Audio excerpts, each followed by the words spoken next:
N'oubliez pas de vous abonner et d'activer la cloche de notification pour ne rien rater de nos prochaines publications. Alléluia. Est-ce qu'on peut acclamer Jésus? Pour vous faire entrer dans le règne, Dieu va vous faire passer par certaines étapes. Amen. Qui sont aussi des petits règnes. Alléluia. Jusqu'au point final. Amen, amen, amen. Alléluia. Il va vous faire passer par une série d'étapes.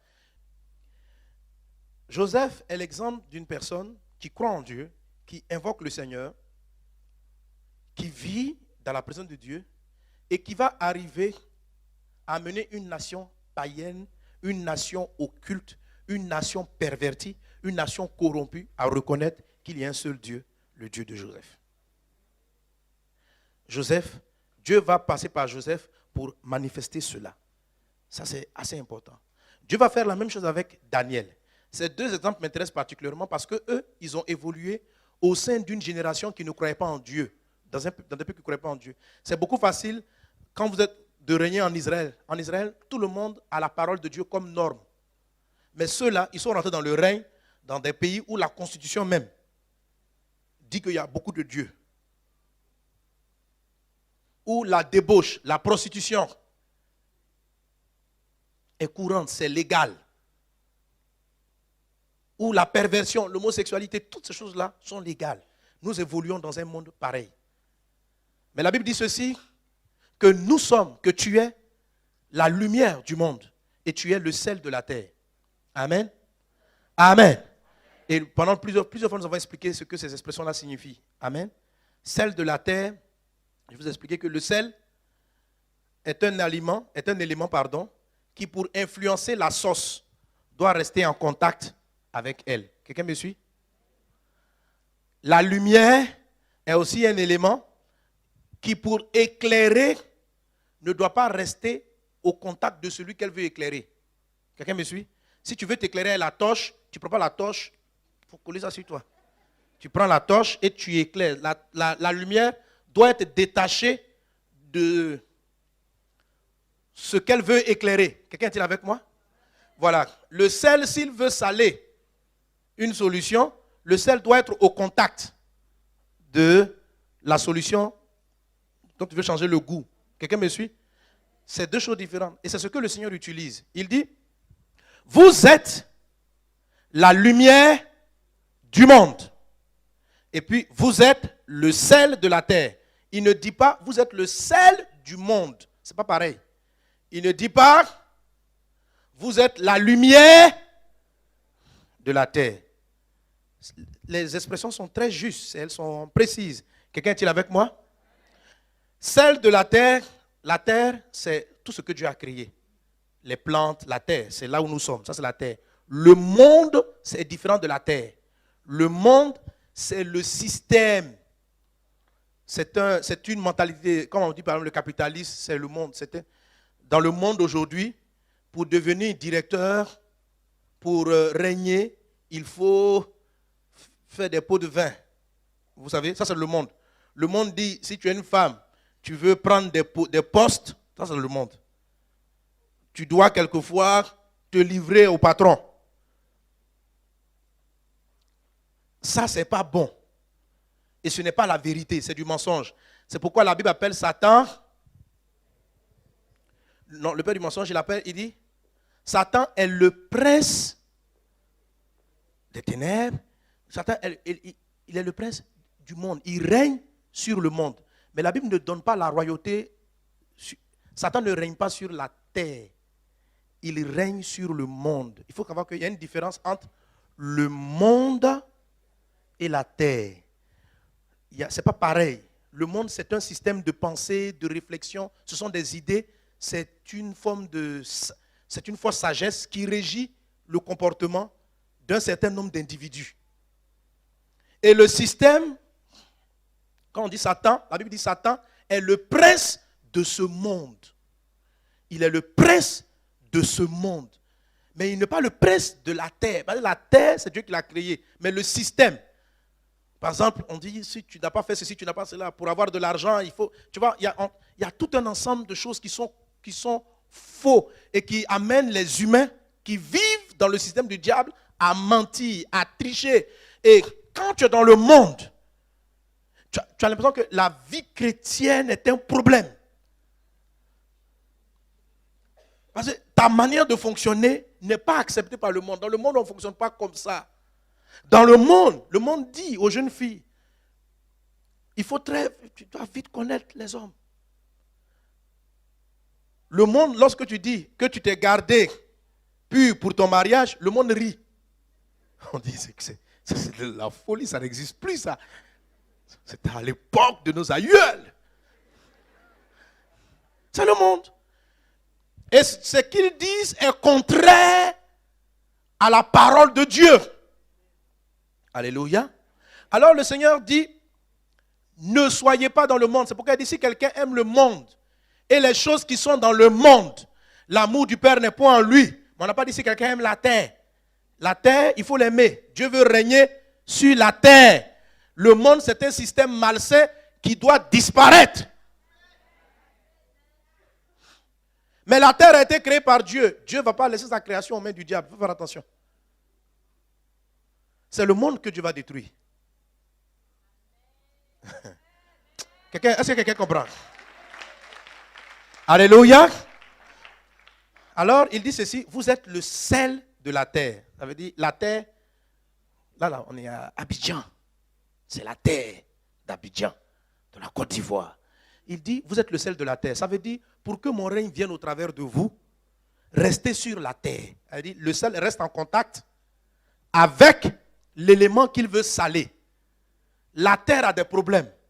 Le monde, dirigé par le diable, veut prendre la terre. Jésus dit, restez sur la terre. Vous êtes le sel de la terre. Restez là. C'est pourquoi il ne nous prend pas vite. Le temps qu'on est salé, la terre, vous voyez, on lui donne un goût. Maintenant, il dit, le monde, vous n'êtes pas le sel du monde. Parce que si Jésus utilisait l'expression, vous êtes le sel du monde, il sous-entend qu'on doit rentrer en contact avec le monde. Oh, le monde est mauvais. Donc, il ne veut pas que tu rentres dans le monde. Il ne veut pas que tu sois comme ceux qui ne connaissent pas Dieu. Il ne veut pas que tu suives les principes mondains. Dieu ne va pas t'élever avec leurs mêmes règles. Alors il dit, le monde là, tu en es la lumière. C'est-à-dire, pour que la lumière éclaire, elle doit rester éloignée. C'est-à-dire, tu n'es pas là-dedans. Non. On te dit, pour te marier, le gars te dit, ma soeur, si tu veux que je te marie, il faut qu'on se connaisse déjà. Ça, c'est une loi mondaine. L'opposition du monde, c'est le royaume de Dieu. Le royaume de Dieu dit, avant le mariage, on ne se connaît pas. Le monde dit, avant le mariage, on s'essaie d'abord. Le royaume de Dieu dit, avant le mariage, on ne s'essaie pas ici. Que c'est quand on est marié.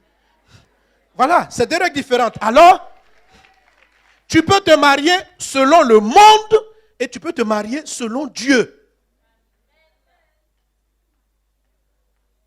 Quelqu'un est-il avec moi?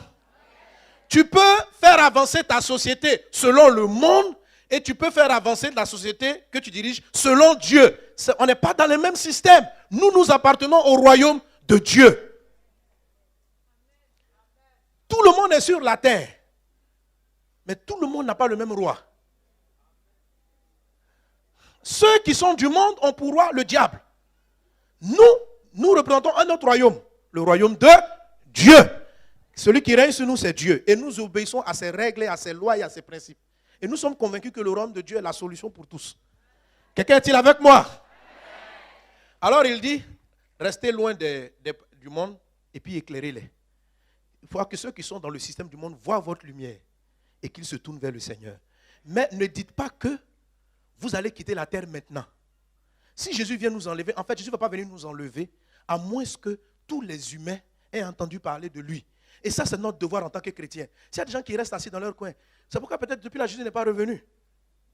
Oui, mais écoutez, ils sont là. Au lieu d'aller évangéliser, de parler de Dieu, Jésus revient, attendons-le. Non, ne laissons pas l'argent nous corrompre. Non. Mais jusqu'à quand? Il a dit, cette bonne nouvelle sera prêchée à toute la création. Alors viendra la fin. Amen. C'est-à-dire, il faut nous organiser, il faut travailler pour faire l'œuvre de Dieu, pour permettre à son retour de prendre place et au diable d'être définitivement écrasé. Amen, amen, amen. Alors, comprenant ces systèmes,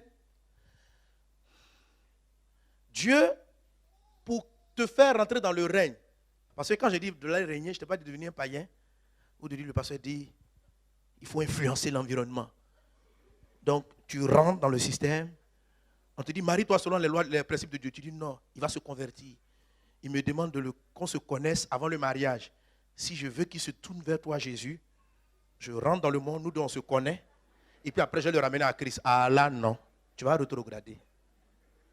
Non, garde tes principes. Jamais tu rentres dans le monde. Jamais. Tu veux éclairer les gens, reste loin de leurs attitudes perverses. Éloigne-t'en. Tu dois t'en éloigner. Amen. C'est alors qu'ils verront la lumière qui est en toi et ils se tourneront vers le Seigneur. Pour vous amener à manifester votre potentiel, votre règne, votre particularité, il faut que vous ayez la face du lion. Le lion est nécessaire parce que le lion, dans le lion, on traduit la notion du caractère. Parce que si quelqu'un est vacillant,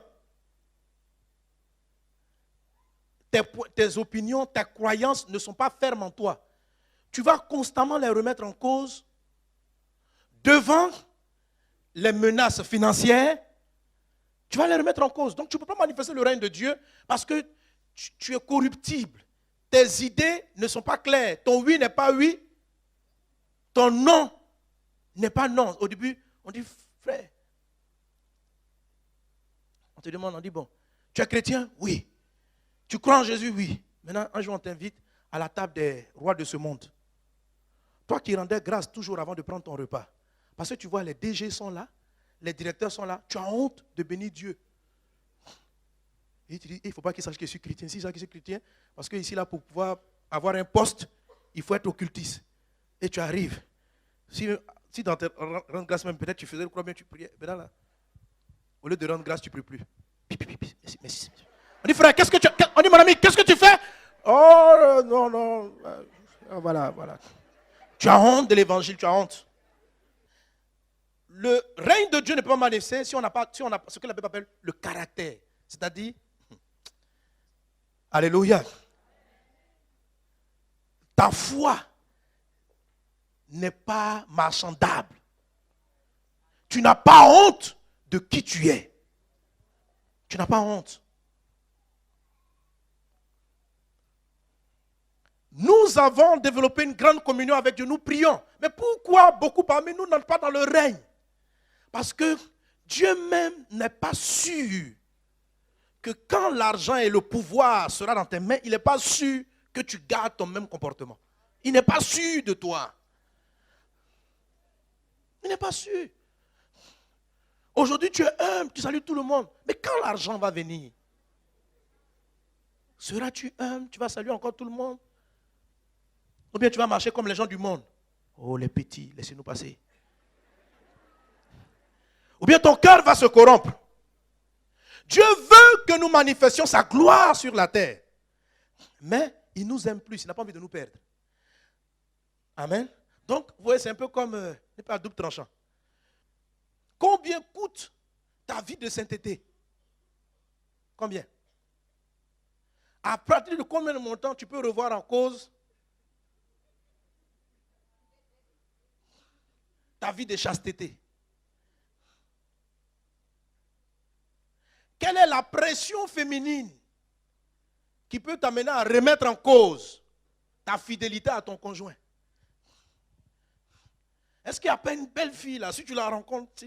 Parce que quand tu vas régner, tu vas aller dans des colloques, à des réunions, où les gens vont à tout prix. Tu vas rencontrer des directrices, tu vas rencontrer des gens qui vont te vouloir forcément dans leur lit. Et elles vont mettre devant toi l'argent. Tu dis, Pasteur Sanogo dit, on doit aller évangéliser. Cette femme-là, une seule nuit avec elle, elle dit, parce qu'elle est multimilliardaire, elle dit, je te finance. C'est moi qui dirige la banque. Je finance tes projets. Tu regardes tes projets. Tu regardes une nuit, juste petite nuit. Et en même temps, le diable te dit, ton Dieu est miséricordieux. Un petit péché, une repentance, c'est fini. Et avec cet argent, tu serviras l'œuvre de Dieu.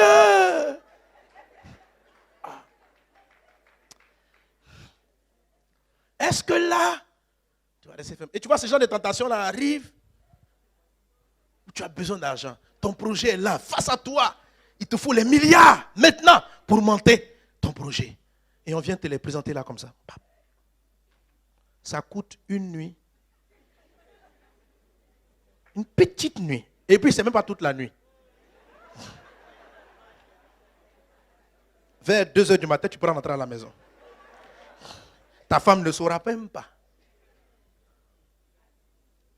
Quel est le prix de notre sainteté? Quel est le prix de notre foi?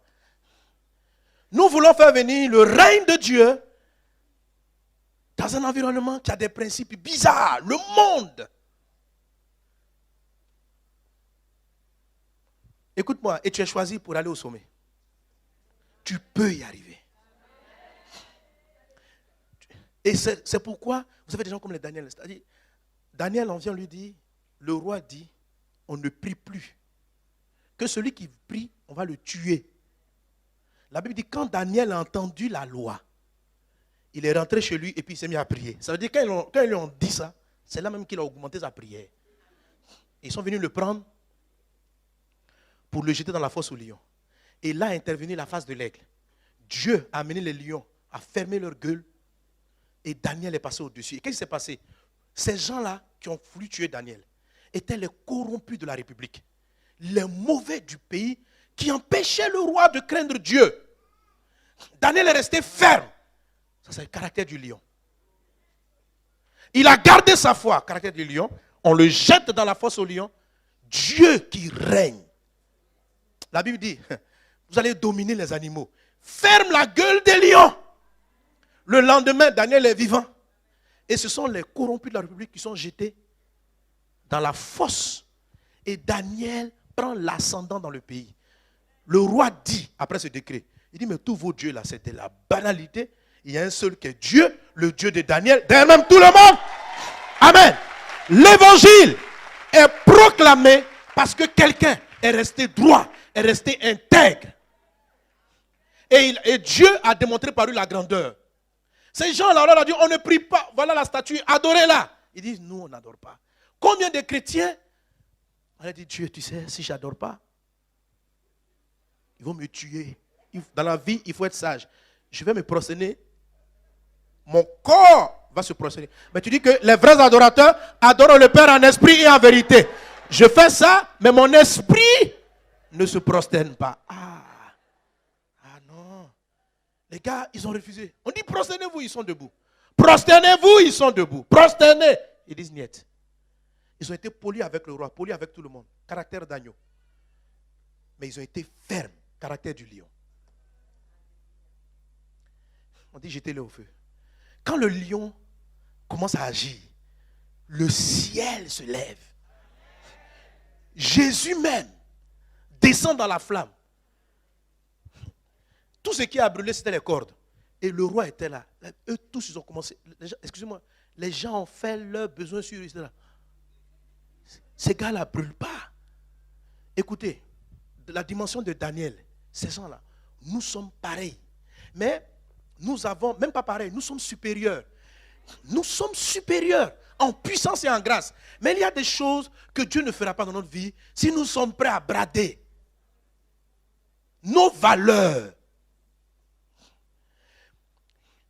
Ils ne sont pas prosternés pour eux, ils partaient à la mort. Ils ont eu l'audace de Dieu. Ça, c'est le caractère du lion. Et l'audace de Dieu a terrassé un empire, le système mondain corrompu de Babylonie est passé en dessous du règne de Dieu par le caractère de 4 personnes. Dieu n'a pas besoin d'une armée pour terrasser des pays. Dieu n'a pas besoin de beaucoup de gens pour amener un pays comme la Côte d'Ivoire, où il y a la corruption, il y a des choses. Vous pensez que ça va venir de qui? Arrêtez de vous plaindre des chefs d'État et autres. Laissez ça. C'est nous qui sommes la lumière du monde. C'est nous qui sommes le sel de la terre. Et nous devons y arriver pour que les enfants puissent aller à l'école. C'est quoi? Quelqu'un qui est là, lui seul, il se lève, il détourne 10 milliards. Ça construit combien d'écoles? Combien d'enfants et de familles ce monsieur-là met dans la détresse? Combien de jeunes filles vont devenir prostituées parce que le monsieur a fait fermer la boîte pour aller s'offrir des vacances? Voilà comment le monde fonctionne. Méchant. Jésus nous laisse là sur la terre et nous nous complaisons. Dimanche, on vient à l'église. Allons à l'église. Qui prêche? Passez ça no go. Alléluia. Amen. Hé, il y a plus que toi dans la vie, mon ami. Ouvre les yeux. Est-ce que tu comprends? Est-ce que vous comprenez pourquoi il nous faut la face du lion? La face à lion, c'est bien. Ça, c'est entre nous dans l'église ici. Frère, l'amour, viens t'asseoir. Jésus est bon. Alléluia. Ça, c'est l'agneau. L'agneau. Et il y a des chrétiens qui parlent du règne, mais de manière perverse. Dans cette terre, nous allons dominer. Ce sont des corrompus aussi. Il faut faire attention à ces gens. La Bible dit, non, prenez garde aux séducteurs.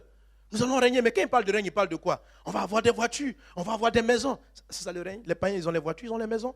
Ce que Dieu parle de règne, le règne, c'est être une bénédiction pour les autres. Les filles sont en train de se prostituer. Tu penses qu'elles ont choisi d'être prostituées? Ces jeunes gens, est-ce qu'ils ont eu le choix? Ils avaient peut-être le choix, mais ils n'ont pas eu les valeurs que tu as connues. Ils n'ont pas compris ce que tu avais compris. Ils se sont livrés à la drogue, à la perversion, à la débauche. Depuis leur enfance, excusez-moi, on les a pédophilés. Et qui fait ça? Des personnes qui sont assises, qui établissent les lois. Moi, je ne demande pas de prendre le pouvoir pour prendre. Ça ne m'intéresse pas qu'on soit chef d'État. Ce n'est pas ça notre but. Daniel n'est pas devenu roi de Babylonie. Joseph n'était pas le pharaon. Mais c'est votre capacité d'influencer avec les valeurs du royaume que Dieu recherche. C'est ça établit le règne. On ne cherche pas les choses pour nos propres gloires. La beauté, la grandeur, on va la voir après ce monde. On va la voir. Vous savez, dans le royaume de Dieu, il y a deux grandes phases. Il y a celle par laquelle nous amenons les gens à croire en Jésus. Ça, c'est le salut. Mais il y a une autre phase où ce n'est pas forcément que tout le monde va croire en Jésus. Mais au moins, qu'ils aient la bonne attitude. Quelqu'un me suit? Que les hommes aient la bonne attitude. Ça, c'est aussi le royaume de Dieu. Le paradis, c'est ce qui vient après la mort. Il n'y a pas beaucoup de gens peut-être qui partiront. Mais tant qu'on est sur la terre, on est quand même le sel. C'est-à-dire, on doit influencer et faire partager les valeurs du royaume. Alléluia. Que les gens craignent Dieu, que les gens aient le respect dans certaines choses qu'ils font. C'est la raison pour laquelle la première école du règne est très importante. C'est dans cette école-là que Dieu pose cela, dans ces valeurs-là, qui vont nous rendre, inébranlables lorsqu'on est convaincu que Dieu a un avis. Lorsqu'on est convaincu que Dieu a un avis, on est ferme là-dessus. Ça, c'est de la valeur pour Dieu. Dieu regarde ça terriblement avant de vous élever. C'est Dieu qui élève. C'est Dieu qui incline le cœur des gens pour qu'on t'ouvre. La Bible dit, même s'ils sont sorciers, le cœur du roi est comme un courant d'eau entre les mains de l'Éternel. Ton patron, Dieu se lève un matin et dit, toi là, dis ça. Il va lui dire. Vous savez, Dieu n'a peur de personne et il fait ce qu'il veut. Alors, si les portes ne sont pas ouvertes, peut-être que c'est toi qui n'es pas prêt. Tu es sûr que tu es prêt, mais c'est toi qui n'es pas prêt. Dieu n'a pas de problème pour te donner, pour t'ouvrir des marchés. Il balance un songe, un gars il dit, bon toi là, demain il y a tel qui va venir, tu lui donnes le marché. Mais il ne te donne pas parce qu'il estime que tu n'es pas prêt. Tu n'as pas résisté. En fait, il a voulu te tester sur ta réaction vis-à-vis de l'argent. Il t'a fait venir de l'argent et puis il a laissé des problèmes. À côté de toi, il t'a observé. Il a vu que tu n'as pas donné de la dîme. Il dit, face à la pression, tu revois ta gestion financière. Tu as des valeurs que tu donnes. Tu as dit, je donnerai toujours ma dîme au Seigneur. Mais ça dépend des pressions. S'il n'y a pas de pression, tu donnes. Quand il y a la pression, tu ne donnes pas. Alors, celui qui n'est pas fidèle dans les petites choses ne peut pas aller dans les grandes. Donc il dit, attention, je ne peux pas te donner beaucoup. On va continuer l'école de l'intimité. Amen.